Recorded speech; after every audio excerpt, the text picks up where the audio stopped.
Hello everyone, स्वागत है आप सभी का आपके अपने चैनल इंग्लिश ट्रेनिंग क्लासेस पर। तो आज की इस वीडियो में हम डेली यूज़ के बेसिक सेंटेंस आप कह सकते हैं तो 30 ऐसे अंग्रेज़ी के रोज़ बोले जाने वाले वाक्य देखने वाले हैं, जिनको अगर आप देख लेते हैं, सुन लेते हैं तो ये आपके लिए बहुत इंपॉर्टेंट होने वाले हैं। कुछ वाक्य आप यहाँ पर सामने लिखे हुए देख भी सकते हैं, जैसे ऑफ कोर्स, जिसका अर्थ होता है बेशक, sweep the house, shut the door, इनको आप देख सकते हैं। लेकिन आज की इस वीडियो में मैं आपको शिष्टाचार से जुड़े हुए रोज़ बोलने जाने वाले वाक्य समझाने वाली हूँ। तो इस वीडियो को एंड तक ज़रूर देखिएगा और चैनल पर नए हैं सब्सक्राइब करना बिल्कुल भी मत भूलिएगा, क्योंकि हम ऐसे ही इंग्लिश से रिलेटेड वीडियो लाते रहते हैं और हमारा पूरा का पूरा मोटो यही है कि आप सभी को इंग्लिश आसानी से सिखाने की हमने जिम्मेदारी ली हुई है।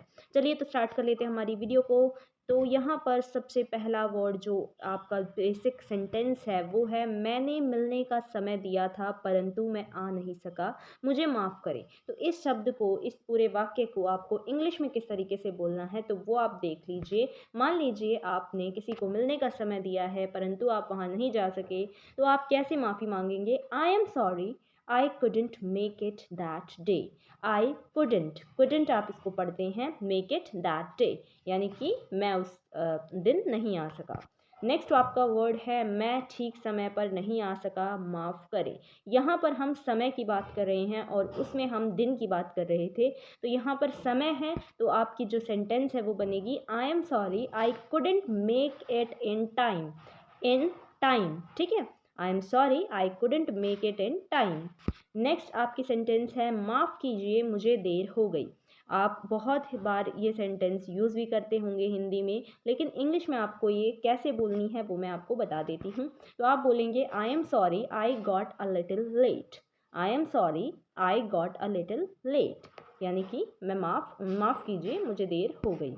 नेक्स्ट सेंटेंस है, मेरी ओर से माफ़ी मांग लीजिए। कई बार ऐसा होता है कि आप किसी को भी कहते हैं कि मेरी ओर से आप माफ़ी मांग लो, आप सॉरी बोल दो, तो आप कहेंगे, आप क्या कहेंगे इंग्लिश में? Please convey my अपोलॉजीज़। अपोलॉजीज़ का मतलब होता है माफ़ी, यानी कि मेरी ओर से माफ़ी मांग लीजिए। नेक्स्ट है आपकी सेंटेंस, ऐसा गलती से हो गया। कई बार आपसे गलती से कोई काम हो जाता है तो आप बोलते हैं ऐसा गलती से हो गया, तो आप इंग्लिश में बोलेंगे, it was all by mistake. It was all by mistake. By mistake means गलती से, ठीक है। माफ़ करें, मैंने आपके काम में बाधा डाली। आप अगर कहते हैं किसी को कि माफ़ कीजिएगा मैंने आपके काम में बाधा डाली, तो आप इंग्लिश में बोलेंगे, sorry to have disturbed you. Sorry to have disturbed you, या आप कह सकते हैं sorry to disturb you. Next है, माफ़ कीजिए, इसको आप इंग्लिश में बोलते हैं, I beg your pardon. I beg your pardon. Pardon means माफ़ी मांगना। हम यहाँ पर शिष्टाचार यानी गुड मैनर्स की बात करते हैं तो हम इस तरीके से बोलेंगे। पार्डन जो है वो गुड मैनर्स में आता है। नेक्स्ट है आपका, आपकी आज्ञा से कहना चाहता हूँ। आपकी आज्ञा से कहना चाहता हूँ को आप कहेंगे, अलाउ मी टू से, यानी कि मुझे आज्ञा दे कुछ कहने की। ज़रा ध्यान दीजिए, इसको आप कहते हैं, may I have your attention please. May I have your attention please. Next है आपका वर्ड, इसे अपनी ही चीज़ समझे। कई बार ऐसा होता है कि आपका कोई रिलेटिव आता है तो आप उसे कहते हैं, इसे अपनी ही चीज़ समझे। इसे आप इंग्लिश में कहेंगे, it's all yours. It's all yours, ठीक है।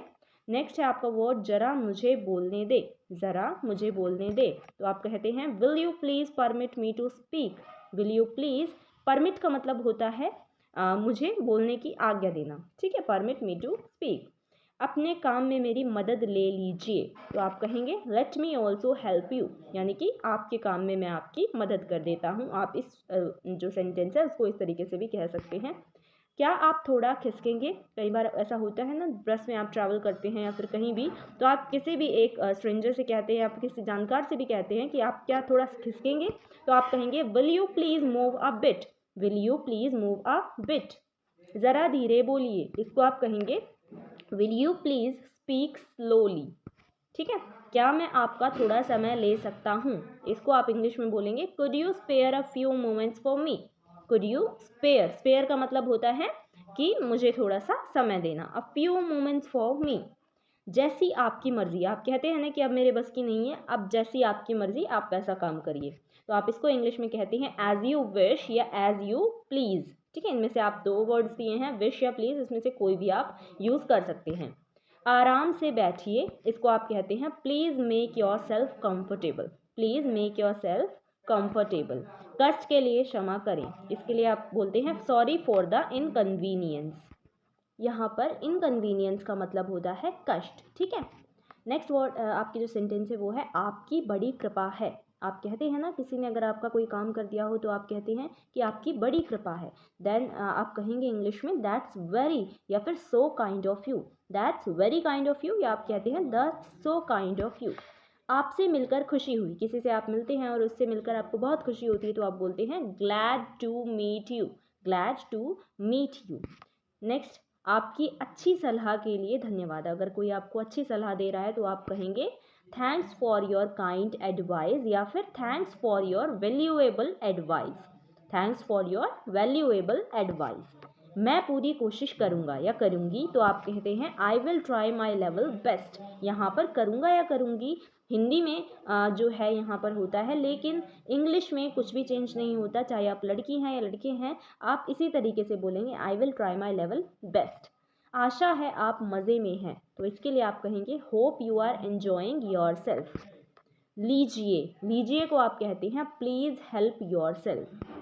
कितनी बढ़िया सूझ है, सूझ का मतलब होता है कोई तरीका, तो आप कहते हैं what an idea, what an idea, क्या मुसीबत है। इसके लिए आप बोलते हैं व्हाट अ बॉदर।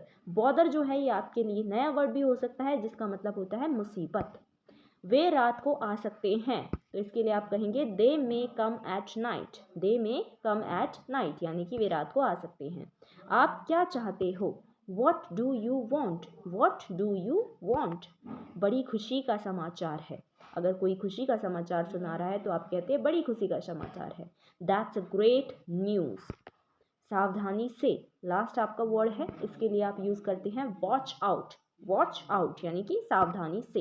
यहाँ पर हमारी वीडियो जो है वो हो जाती है कंप्लीट। आई होप आपको समझ आ गया हो। अगर वीडियो पसंद आई हो तो प्लीज़ इस चैनल को सब्सक्राइब ज़रूर कर दीजिएगा, वीडियो को लाइक करना बिल्कुल भी मत भूलिएगा। इंग्लिश ट्रेनिंग क्लासेस को से आप जुड़िए, सब्सक्राइब कीजिए और बेल आइकॉन को प्रेस कीजिए। हम ऐसे ही वीडियोस आपके लिए लाते रहेंगे जिसमें कि आपको आसानी से इंग्लिश सीखने के नए नए तरीके यहाँ पर देखने को वीडियो के माध्यम से मिल जाएंगे। Thanks for